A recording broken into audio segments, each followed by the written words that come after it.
waktu saya kecil di Tebuireng itu saya tiap hari main-main di sebuah rumah di Cukir, kira-kira ya sekilo lah dari rumah saya di Tebuireng, yang punya orang Katolik. Saking dekatnya, akhirnya rumah itu jadi gereja. Dan kalau coro santrinya diwakafkan, ya lah iya, untuk kepentingan agama.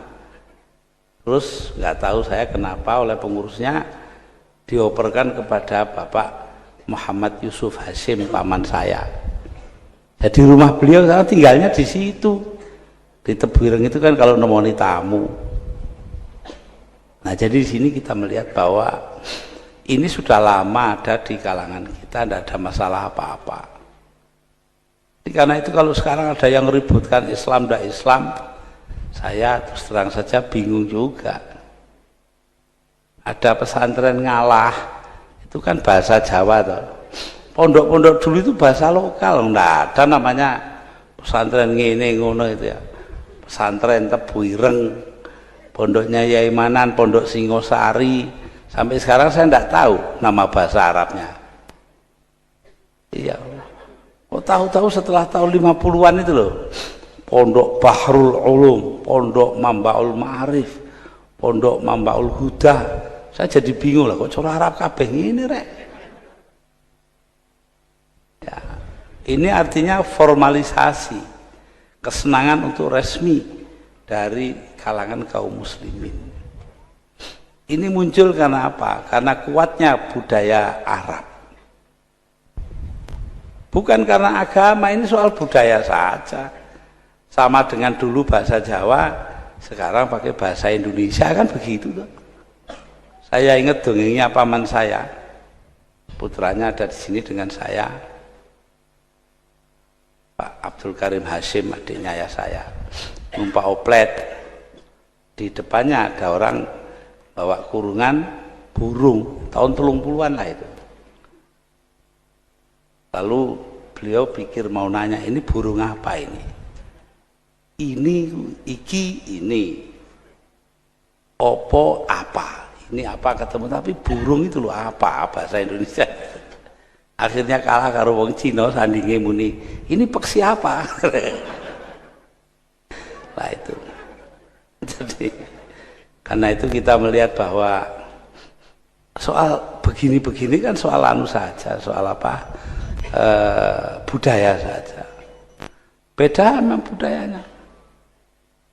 Ayah saya senangannya teori-teori kemasyarakatan dan kenegaraan Islam. Takonono Imam Syafi'i, Imam Hanafi soal beginian warak jawabnya. Adiknya Abdul Khalik Hashim senengannya tauhid. Buat sampai mencret takon tauhid dia jawab.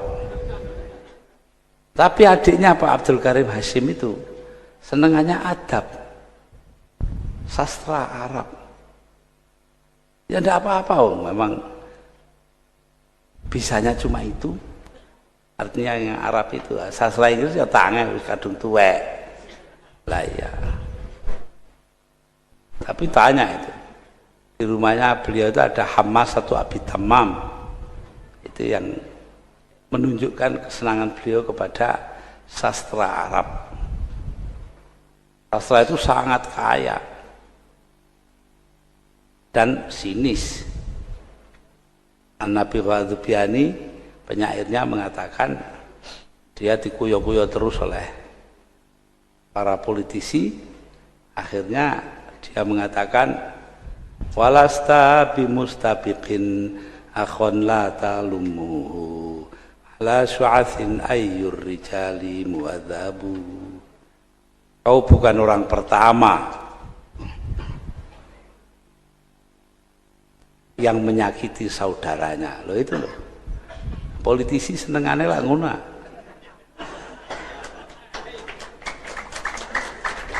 Mesti nyakiti saudaranya itu. Ala syu'athin ayyur rijali muadzabu. Kalau dipikir secara mendalam, memang adakah orang yang sopan? Nah itu, saking sinise itu. Tapi saya lebih senang kepada sajaknya Thurafah ibn Abad syairnya ini. Dia mengatakan walastu bihallalitila'i makhofatan walakin mata yastarfitil qawmu arfidi. Aku bukan orang yang sembunyi di balik gentong karena ketakutan. Gentong itu tempatnya di depan rumah apa di belakang ya? Belakang, biasanya di dapur. Lah orang yang sembunyi di balik gentong di dapur entek-entekan oleh weden. Nah, ini katanya Thurafah loh.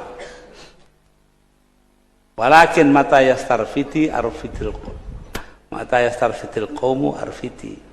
Tetapi kalau kaumku minta pertolongan akan kutolong loh ini. Karena saya tidak berada di gentong, di balik gentong ya saya kalau kaum saya minta tolong saya tolong. Kalau perlu toh mati nyowo. Loh. Ini Thurafah ibn Abad sudah begitu. Nah itu ya itu pegangan saya dari dulu sampai sekarang. Tidak yang seperti Nabi Ghadzubiani yang sinis tadi itu. Nah, dasar daripada sikap terbuka yang tidak mencurigai orang lain, tidak penuh kebencian kepada orang lain, itu adalah keterbukaan.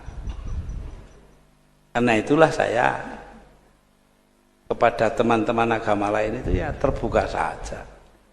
Alhamdulillah hari ini kita lihat keterbukaan itu punya punya dayanya sendiri. Orang lain yang beragama Hindu dan sebagainya mengajar ke sini ini kan jauh. Saya kan tadi sudah bilang tempatnya desa ini loh. Itu mau naik kendaraan datang kemari. Ini apa yang mendorongnya? Karena ada rasa kecintaan di antara sesama umat manusia. Itu yang penting. Lah dari mana ini? Timbulnya dari sifat kebangsaan kita. Kita ini bangsa yang ditakdirkan Allah hidup bersama-sama walaupun berbeda-beda. Istilahnya pluralitas budaya. Banyak sekali majmu'atus tsaqafat, majmu'iyatus tsaqafat berbilang budaya. Inilah yang membuat bangsa kita bangsa besar. Katanya Bung Karno meminjam Ernst Renan, seorang filosof Prancis. Perbedaan itu la différence et raison d'être d'une nation. Perbedaan itu adalah alasan berdirinya sebuah bangsa. Loh, alasan kita jadi bangsa yang satu, bangsa Indonesia itu kan karena perbedaan différence itu. Bukan karena apa-apa. Maknani bahasa saja beda-beda kok.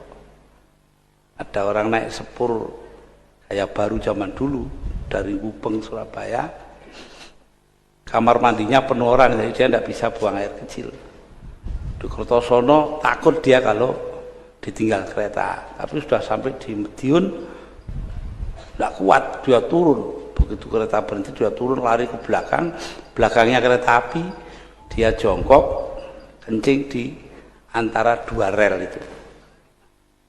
Ada pegawai stasiun datang, Pak, ambil nunjuk WC jauh gitu. Kalau kencing yang jauh sana, kita kan paham itu ya di WC gitu kan.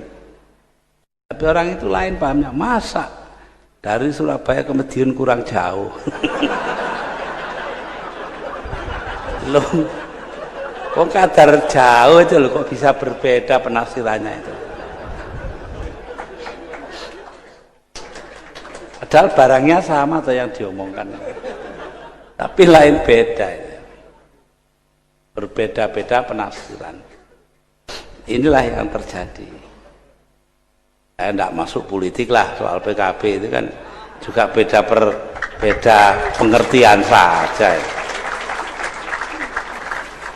Walaupun beda pengertian ya harus ada persamaan apa itu pemahaman. Jadi karena itu kalau kita melihat kepada agama kita itu isinya perbedaan tok. Inna khalaqnakum min dzakari wa untha wa ja'alnakum syu'uban wa qabaila lita'arafu. Inna akramakum 'indallahi atqakum. Sesungguhnya telah kuciptakan kalian menjadi perempuan, lelaki dan perempuan. Ja'alnakum, dan kujadikan kalian berbangsa-bangsa dan suku bangsa agar saling mengenal. Loh itu loh. Usulannya disuruhnya itu saling mengenal kok. Artinya buka universitas seperti ini kan. Inna akramakum indallahi atqakum. Urusan kamu di surga nanti itu atau di akhirat itu urusannya ketakwaan kamu kepada Allah, tidak ada urusannya dengan soal-soal lain. Nah, jadi di sini kita kalau pondok apa itu namanya ngalah ini punya perguruan tinggi macam-macam begitu, ya itu tidak lain mengamalkan apa katanya Al-Quran. Tidak kok ngawur, tidak ada dasarnya. Pokoknya diruya ini nggak tahu saya. Jangan ya ini tadi sudah bilang inna wa ma arsalnaka illa rahmatan lil alamin. Mungkin itu tok, mungkin juga tambah yang ini. Ya saya tidak tahu. Itu urusan dialah. Nanti itu sama dengan soal keuangan tuh. Saya juga tidak boleh ikut mikir. Katanya dokter sampai tahun 2000 tidak boleh mikirkan uang. Oh gitu. Ya wis enggak wani.